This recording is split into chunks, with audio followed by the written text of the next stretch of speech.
मैं अतीत हूं। उधर पार्वती स्वरूपा माता दुर्गा ने दैत्यों की शक्ति समाप्त कर दी, उन्हें पुनः पाताल लोक जाने पर विवश कर दिया। देवताओं को देवलोक वापस मिल गया, संघर्ष समाप्त हो गए। अब सारे ब्रह्मांड में शांति थी, किंतु विष्णु लोक का वातावरण केवल अशांति नहीं, संघर्षपूर्ण था। आदि शक्ति की बनाई हुई दोनों शक्तियों लक्ष्मी और सरस्वती में श्रेष्ठता को लेकर अदृश्य संघर्ष आरंभ हुआ। सरस्वती ज्ञान की देवी है और लक्ष्मी ऐश्वर्य तथा वैभव की, दोनों एक दूसरे की प्रतियोगी। और एक दिन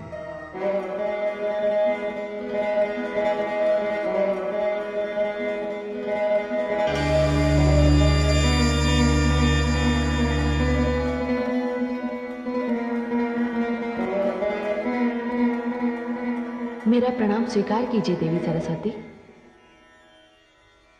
आइए देवी लक्ष्मी, आपके आगमन से ब्रह्मलोक धन्य हुआ। आपका स्वागत है, आसन ग्रहण कीजिए। धन्यवाद।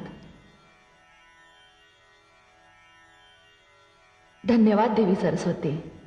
जन कल्याण के कार्यों में इतनी व्यस्त रहती हूं कि कहीं आने जाने का समय ही नहीं मिलता। अब क्या करूं, मेरा नाम ही लक्ष्मी है, धन और वैभव की देवी हूं। सारा विश्व आदर करता है मेरा, घर घर में मेरा स्वागत होता है। जहां जहां पहुंच जाती हूं, सुख, संपत्ति और वैभव अपने आप पहुंच जाते हैं वहां। यह सत्य है देवी कि आप सुख, संपत्ति और वैभव की देवी हैं। यह भी सत्य है कि घर घर में आपका स्वागत होता है। किंतु क्या देवी सरस्वती? किंतु आप कहीं टिकती नहीं, स्थिरता नहीं है आप में। इसलिए तो संसार आपको चंचला कहता है, क्षणे रुष्टा क्षणे तुष्टा। आप एक क्षण में रुष्ट हो जाती हैं और एक क्षण में तुष्ट। आज आप यहां हैं तो कल वहां, किंतु मैं ऐसी नहीं हूं। मैं तो ज्ञान और विद्या की देवी हूं।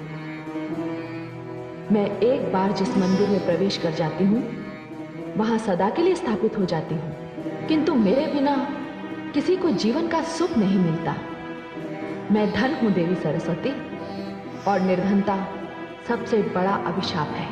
धन तो मैं भी हूं देवी लक्ष्मी, अंतर इतना है, आपका दिया हुआ धन तन के लिए है और मेरा दिया हुआ धन मन के लिए है। आपका दिया हुआ धन कोई भी चुरा सकता है, छीन सकता है, किंतु मैं तो विद्या हूं, ज्ञान हूं।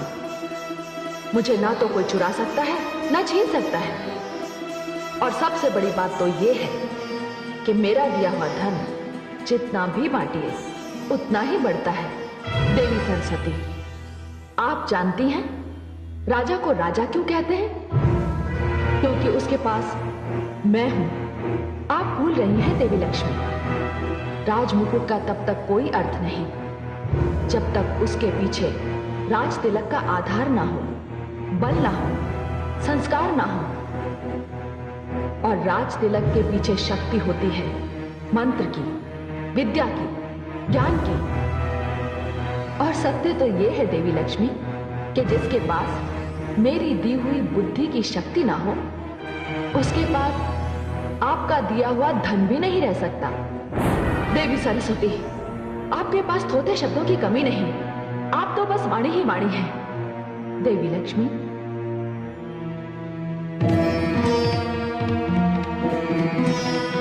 शब्द जब मंत्र बन जाता है तो उसमें दिव्यता आ जाती है। वाणी का जब विद्या से मेल होता है तब वो कंठ की शोभा बन जाती है और संसार उसे सुनने के लिए व्याकुल हो उठता है।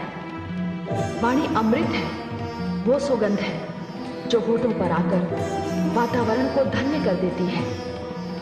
देवी सरस्वती, सत्य तो ये है कि मेरे आने से उदास वातावरण आनंदमय हो जाता है, रोते हुए मुख हंसने लगते हैं। और वो बात तो आपने अवश्य सुनी होगी कि भूखे पेट भजन भी नहीं होता।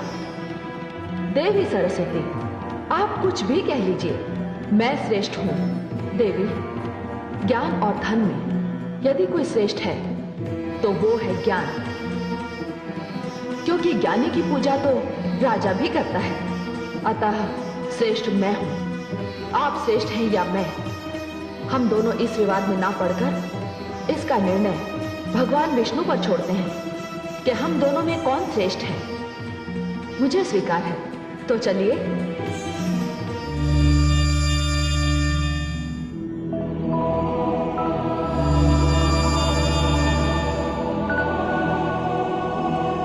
प्रणाम देवी सरस्वती। प्रणाम। अरे देवी गंगा तो पहले से ही यहां उपस्थित है।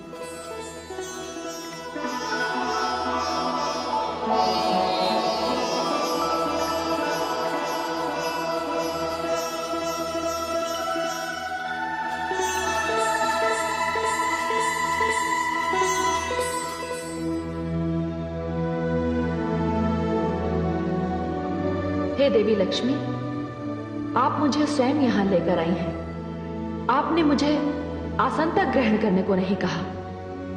क्या विष्णु लोक में अतिथियों का सत्कार इसी प्रकार किया जाता है? क्षमा करें देवी सरस्वती। देवी लक्ष्मी तो श्री नारायण के हृदय में निवास करती है और मुझे अपने चरणों में रहने का अधिकार स्वयं श्रीहरि विष्णु ने ही दिया है। और रही आपकी बात, तो आपके लिए तो सदैव ही यहाँ स्थान की कमी रहती है। ये समस्या मेरी नहीं, आप ही की है। मैं अतिथि हूं और नियमानुसार आपको अपना स्थान छोड़कर मुझे स्थान देना चाहिए। देवी सरस्वती, मैं तो अपना स्थान छोड़ने की सोच भी नहीं सकती। और मैं अपना स्थान छोड़कर कहाँ जाऊंगी? तो आप मुझे यहाँ लाई क्यों? अब तो ये बात मुझे स्वयं श्री हरि से पूछनी पड़ेगी कि यहाँ मेरा स्थान कहाँ है। किंतु इस समय ये संभव नहीं है देवी सरस्वती। वे योग निद्रा में हैं। मैं उन्हें जगाऊंगी और मैं आपको इसकी अनुमति नहीं दूंगी। आप घोर अपमान कर रही हैं मेरा देवी लक्ष्मी। देवी लक्ष्मी सत्य ही तो कह रही है। देवी गंगा, मैं जानती हूं कि आप इनकी हाँ में हाँ क्यों मिला रही हैं। मैं ये भी भली भांति जानती हूं कि वो कौन है जो मेरे विरुद्ध आपके कान भरता रहता है। भला मेरे कान कौन भरेगा? देवी गंगे हो ना हो, देवी सरस्वती का संकेत मेरी ओर है। इन्हें संदेह है कि इन्हें चढ़ाने के लिए मैं आपको उकसाती हूं। संदेह नहीं देवी लक्ष्मी, मुझे पूर्ण विश्वास है। ये सरासर अन्याय है देवी सरस्वती। ये बात मैं भली भांति जानती हूँ कि आप भगवान श्री हरि विष्णु के चरणों में स्थान पाने के लिए सदैव ही व्याकुल रहती है। किंतु नीलकमल ने ये स्थान स्वयं मुझे दिया है और आप देवी लक्ष्मी से व्यर्थ ही रुष्ट हो रही है। गंगा सत्य कह रही है देवी सरस्वती। हाँ, गंगा तो सत्य ही कहेगी ना। मैं आप दोनों के षड्यंत्र को, इस अभिनय को भली भांति जानती हूँ। देखिए देवी सरस्वती, यदि आपके मन में देवी लक्ष्मी के लिए कोई दुराग्रह है तो कृपया मुझे क्षमा करें, मुझे व्यवहार में ना लाएं। गंगे, आपको व्यवहार में लाने की क्या आवश्यकता है मुझे? मैं स्वयं इतनी सक्षम हूं कि अपने ज्ञान से, अपनी बुद्धि से, अपनी योग्यता से एक दिन श्री हरि के चरणों में ही नहीं, हृदय में स्थान प्राप्त कर लूंगी। नहीं देवी सरस्वती, नहीं, वो दिन कभी नहीं आएगा। उनके हृदय में मेरा निवास है और कोई कितना भी शक्तिशाली क्यों ना हो, मुझे श्री हरि के हृदय से कोई नहीं निकाल सकता। अच्छा, तो आप मुझे चुनौती दे रही है देवी लक्ष्मी। देखिए देवी सरस्वती, आपका विवाद देवी गंगा से आरंभ हुआ और अब आपने अपने क्रोध का लक्ष्य मुझे बना लिया। देवी, यदि आपको मुझसे ईर्ष्या है कि मैं ऐश्वर्य और वैभव की देवी हूं, तो इसमें मेरा कोई दोष नहीं। यह स्थान तो मुझे स्वयं आदि शक्ति परमेश्वरी ने दिया है। अच्छा, तो बहुत अहंकार है आपको अपने वैभव और अपने ऐश्वर्य पर। तो जाइए देवी लक्ष्मी, मैं आपको इस स्थान से अर्थात विष्णु लोक से दूर करती हूं। देवी सरस्वती, जाइए, मैं आपको शाप देती हूं। नहीं देवी सरस्वती, आप विष्णु लोक छोड़कर धरती पर चली जाएंगी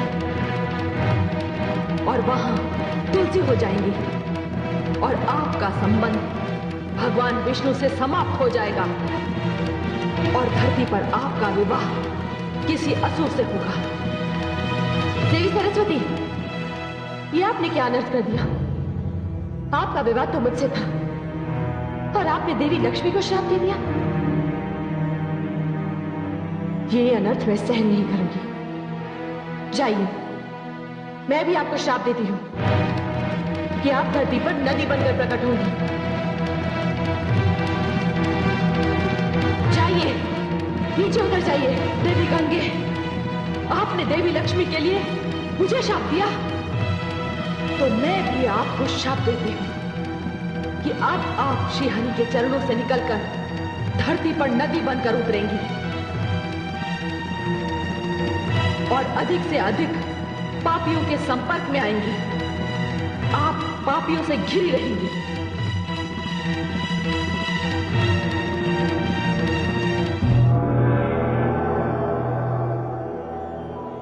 हे आदिशक्ति परमेश्वरी, ये क्या हो रहा है? आपकी रची हुई ये दो शक्तियां, देवी लक्ष्मी तथा देवी सरस्वती, आपस में लड़ रही हैं। क्यों?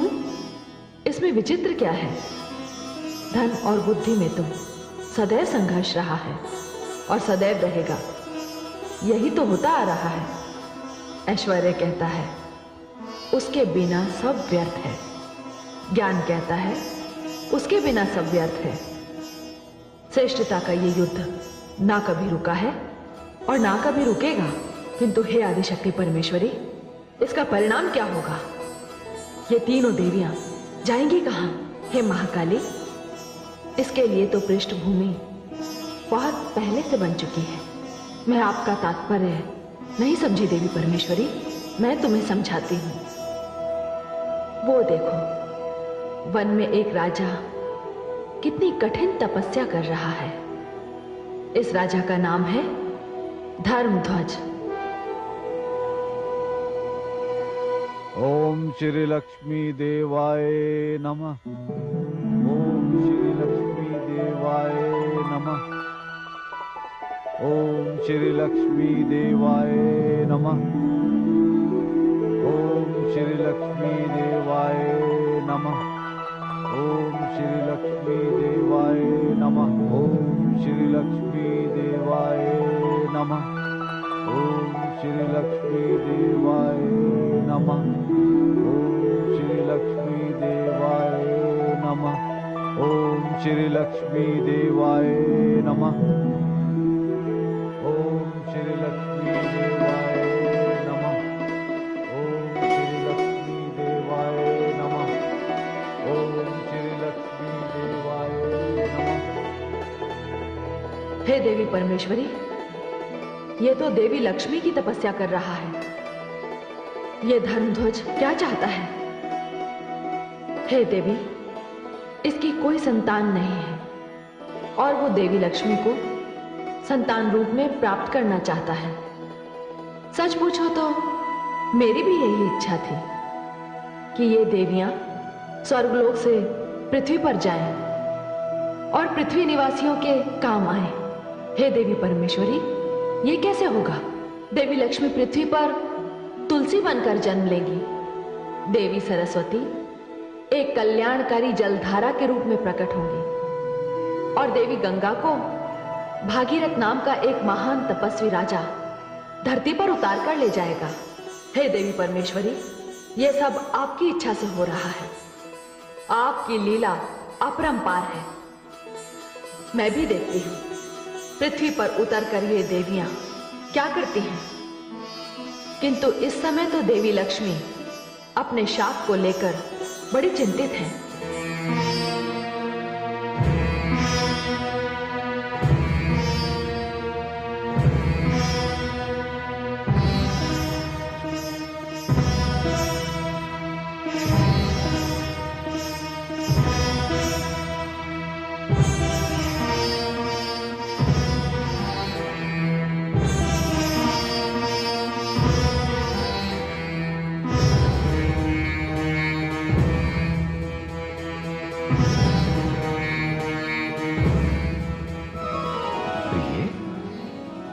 मैंने आपको इतना अधिक चिंतामग्न पहले कभी नहीं देखा। हे कमल लोचन, आप तो यूं ही योग निद्रा में थे। आपको तो ज्ञात भी नहीं होगा कि यहां देवी सरस्वती ने पधार कर क्या अनर्थ कर दिया। नहीं नहीं, मुझे तो कुछ भी ज्ञात नहीं, परंतु अनर्थ क्या हुआ? हे कमल लोचन, कहां मैं और कहां वो, और वो मुझे शाप देकर चली गई। श्राप? आपको श्राप?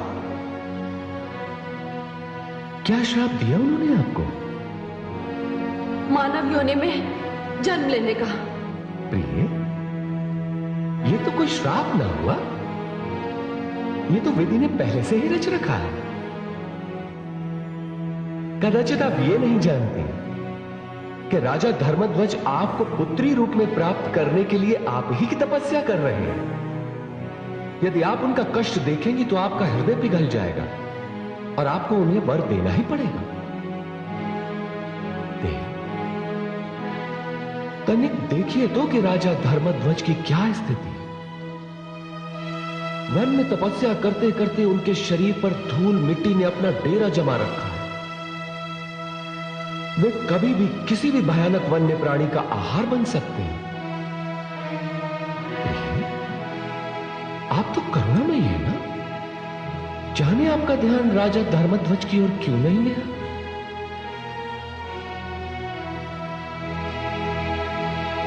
ओम श्री लक्ष्मी देवाय नमः। ओम श्री लक्ष्मी देवाय नमः। ओम श्री लक्ष्मी देवाय नमः। ओम श्री लक्ष्मी देवाय नमः। ओम श्री लक्ष्मी देवाय नमः। ओम श्री लक्ष्मी देवाय नमः। ओहो, हे कमल लोचन, महाराज धर्मध्वज तो सचमुच बड़े कष्ट में हैं। उनकी ये दशा देखी नहीं जा रही है मुझसे। मैं तो इसी समय जाकर उन्हें वरदान दे दूं, किंतु मैं आपके इस किंतु को भली भांति समझता हूं देवी। आप इस संकोच में हैं कि पृथ्वी पर जाकर आप में सारे गुण मानव वाले आ जाएंगे। हाँ कमल लोचन, और मैं आपसे दूर हो जाऊंगी और सारी दैवी शक्तियां भी मुझसे छिन जाएंगी। ये बात तो है, किंतु मानव में एक विशेष गुण तो है कि वो अपनी तपस्या के द्वारा कुछ भी प्राप्त कर सकता है। ठीक उसी प्रकार जिस प्रकार राजा धर्मध्वज को आप पुत्री के रूप में उसकी तपस्या के द्वारा प्राप्त होंगी। हाँ, ये सत्य है, किंतु हे कमल लोचन, आपको मुझे सहयोग देना होगा। संसार में मैं आपके बिना कैसे रह पाऊंगी? हे प्रिय, आपसे दूर तो मैं भी नहीं रह सकता। मैं आऊंगा, आपके लिए अवश्य आऊंगा, क्योंकि आपको इस श्राप से मुक्त करने के लिए तो मुझे आना ही होगा। नहीं तो मेरा यह वैकुंठ अपनी शक्ति के बिना सूना सूना लगेगा। फिर आज्ञा दीजिए कमल लोचन, मैं प्रस्थान करती हूं।